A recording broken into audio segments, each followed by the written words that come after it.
chapter, that is motion in one dimension. Vector quantity. So the quantities which can be measured are called physical quantities, which there are two kinds in it. First one is the scalar quantity and second one is vector quantity. So scalar quantities. These are the physical quantities which can be expressed only by the magnitude, which has only magnitude. Magnitude in the sense its value, it has only the value with unit. It doesn't have any other direction. So these are the physical quantities which has only magnitude and there is no direction. Let me give an example. If we say that the mass of the body is 5 kg. So here they have given it has complete meaning. The mass of the body, for example, mass of your bodies, be like 40 or 50 kg. It has complete meaning. Here they have given one magnitude, that is nothing but 5. 5 is a magnitude value. So and kg is the unit. So physical quantities, scalar quantities are nothing but it is a physical quantities which can be expressed only by the magnitude. Scalar quantities are the physical quantities which can be expressed only by the magnitude. The example is that the mass of the body is 5 kg. Here the mass 5 kg in the sense 5 is the magnitude. Magnitude is nothing but value. It has some value. Kg is the unit of that particular value. And in order to, we need two parameters. We need two parameters to express our physical quantities. So what are the parameters we need to express a physical quantity? The first thing is we need unit. We need unit in which the quantity is being measured. So in order to express the scalar quantity, we need a unit to measure the quantity. Next is the numerical value. Numerical value in which the quantity is being measured. So these are the two parameters which require to express a scalar quantities. If they ask the question, what are the two parameters needed to express a scalar quantity? The first one is the unit in which the quantity is being measured. We need some unit. And the numerical value. The numerical value of the measured quantity. I gave an example. The mass of your body. If your mass of the body is 50 kg, there they have given 50 kg. So they have given the numerical value with respect to unit. Unit is kg there. And the numerical value will be 50. So it is the example of that scalar quantity. Scalar quantities are the physical quantities which can be expressed only by the magnitude. And in order to express the scalar quantity, we need two parameters. The first one is unit in which the quantity is being measured and the numerical value. The numerical value of the measured quantities. Next, coming to vector quantity. Vector quantities are the physical quantities which has both magnitude and direction. So what is magnitude? Magnitude is nothing but it has some value and it has direction also, in which direction the body is moving. So vector quantities are the physical quantities that has both magnitude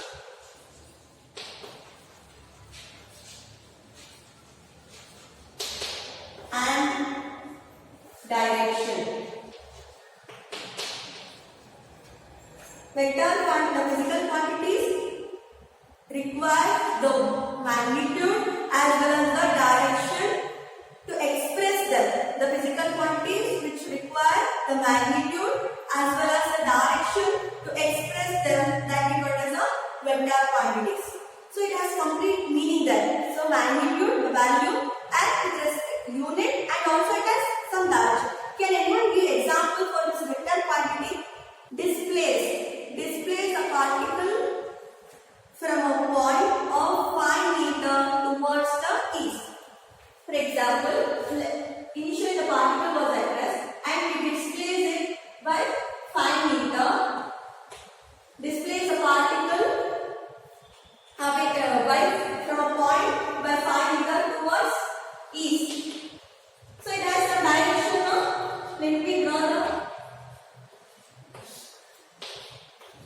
directions. Here, north, south, east, west.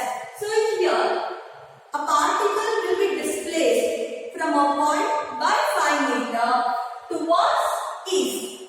It has complete meaning that why because it has the magnitude, that is nothing but value, and it has the unit, that is meter, and it also has direction. Displays a particle by a point 5 meter towards east, or any other examples you can tell. Okay, a car traveling 20 km/h speed towards north. So that will be also one example. So in this particular example, a particle will be displaced from a point by 5 meter towards east. In vector quantities, we have both magnitude and direction. So what are the parameters we need to express a vector quantity?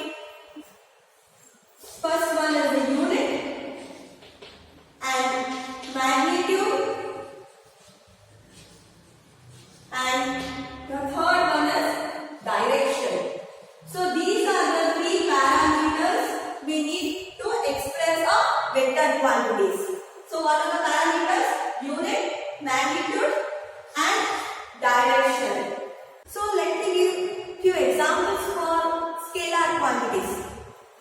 Scalar quantities examples are length, mass, time, distance, volume, temperature, speed, etc. All these are the examples of scalar quantities that you have learned in the measurement and experimentation chapter. The examples are mass, length, time, temperature, speed, volume, etc. For vector quantities, displacement, velocity, acceleration, force, moment of force, magnetic field, electric field. All these are the etc. All these are the examples for vector quantities. Next is rest. So what do you mean by rest? Rest is very easy. A body is said to be at rest if it does not change its position with respect to its surroundings as per rest. A body is said to be at rest. A body is said to be at rest if it does not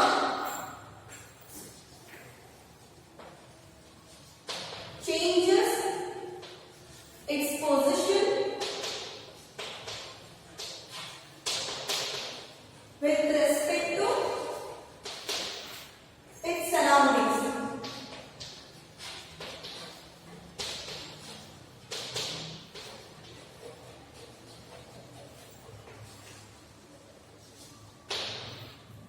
A body is said to be at rest if it does not change its position with respect to its surroundings. Examples: a book lying on a table. The book will be at rest. It is not in a motion.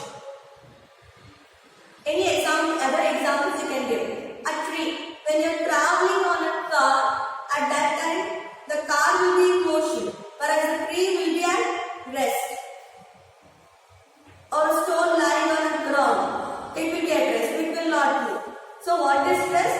A body is said to be at rest if it does not change its position with respect to its surroundings. It is called rest.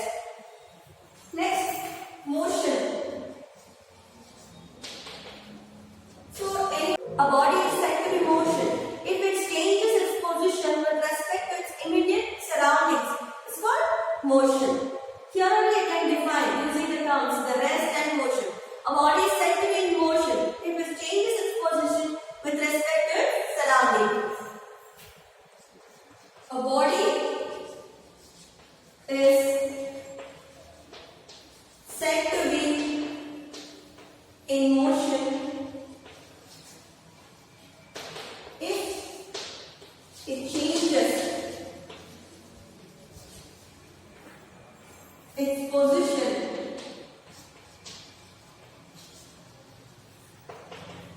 with respect to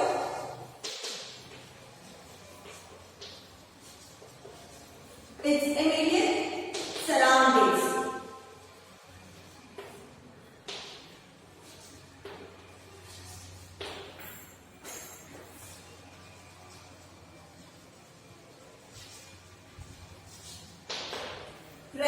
a body is said to be at rest if it does not change its position with respect to its immediate surroundings. Motion, a body is said to be in motion if it changes its position with respect to its immediate surroundings. Every object in the universe is in motion. Every day we can see many bodies are around us that are in motion. Birds flying, people walking, vehicles are moving. Many examples you can give. So all the planets are revolving around the sun. That is also all the planets are also in motion. So all the bodies, most of the bodies are in motion. Let me give an example. If you are sitting on a railway platform, in railway platforms there are a number of trees. Look at the tree nearby. The tree will be at rest with respect to you. The tree will not move. It will be stationary. Stationary in the sense it will be at rest with respect to you. It will not change its position with respect to time. Whereas the train is moving. The train is leaving the station. Here, the tree will be at rest with respect to us, and the train will be in motion, and it is leaving the railway platform. So here, what you can observe, the train is in continuous motion with respect to us, and the tree will be at rest. Any other examples you can give? Next, one-dimensional motion.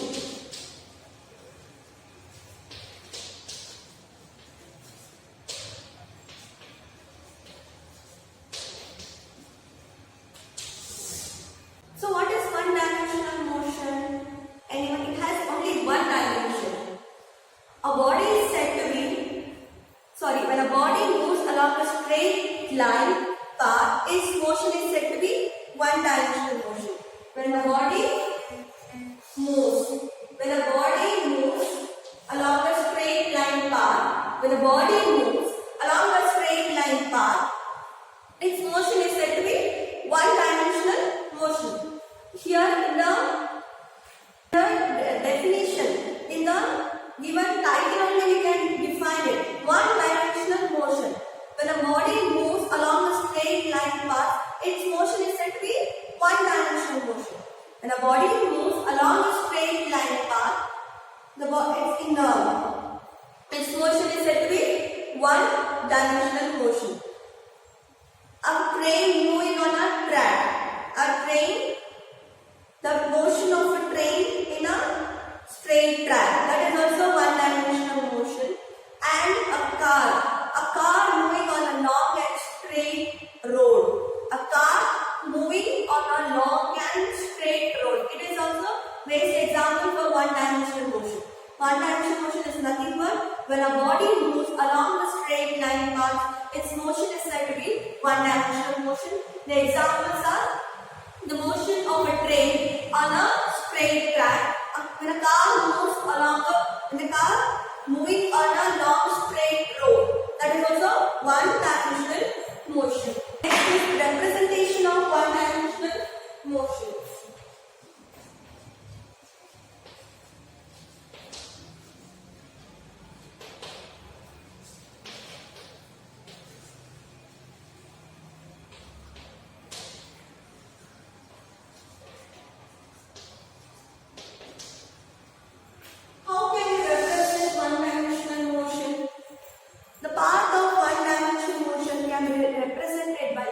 Straight line. The path of the one-dimensional motion can be represented by a straight line parallel to the x-axis. So, if this is the x-axis, the path of the body travels along the straight line, it will be parallel to the x-axis. The path of one-dimensional motion can be represented by a straight line parallel to the x-axis. If x-axis is taken in the direction of motion. X-axis, you know what is x-axis, y-axis, which are learned in mathematics.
When t is equal to 0, x is equal to 0. When t is equal to 1 second, x is 5 meter. 2 seconds,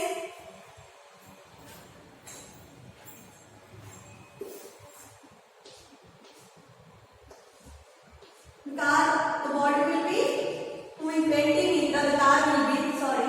And when the time is 2 seconds, the car will be moving in covered 5 meter, sorry, 45 meter distance. Initially the car was at rest when the time is 0. When a car moves 1 second, in time 1 second, it displaces the distance 5 meter, and when the car moves in 2 seconds, the car displaces moves 20 meter, in 3 seconds it is 45 meter. So it is a straight line. Distance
Consider a body moving from point A to B.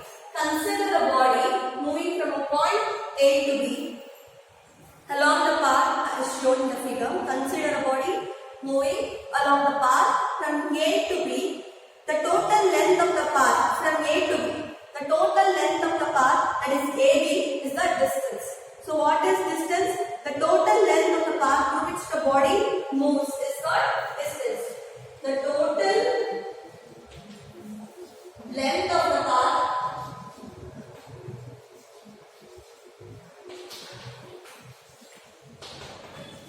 through which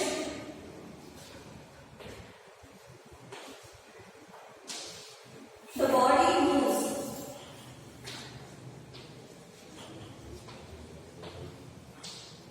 is called distance.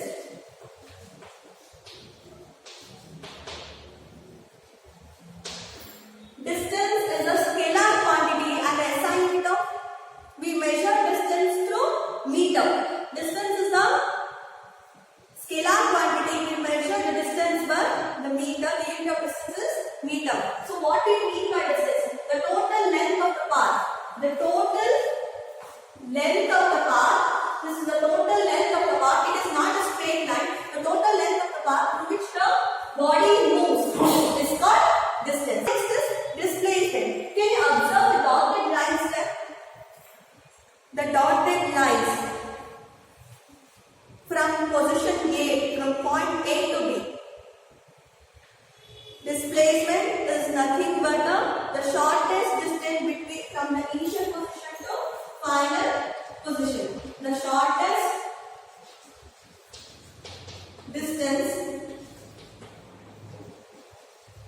from the initial position to final position.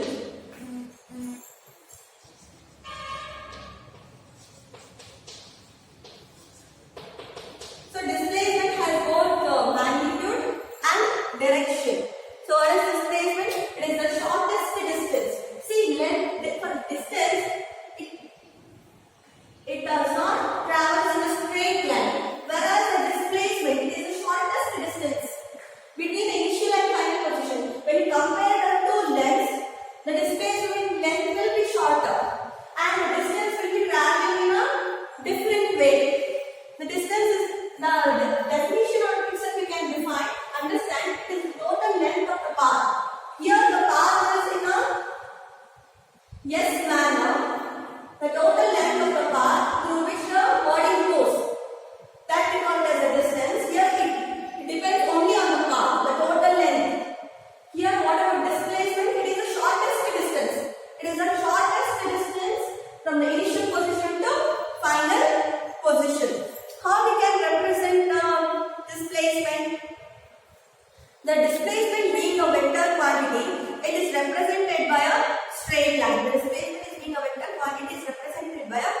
straight line with an arrow.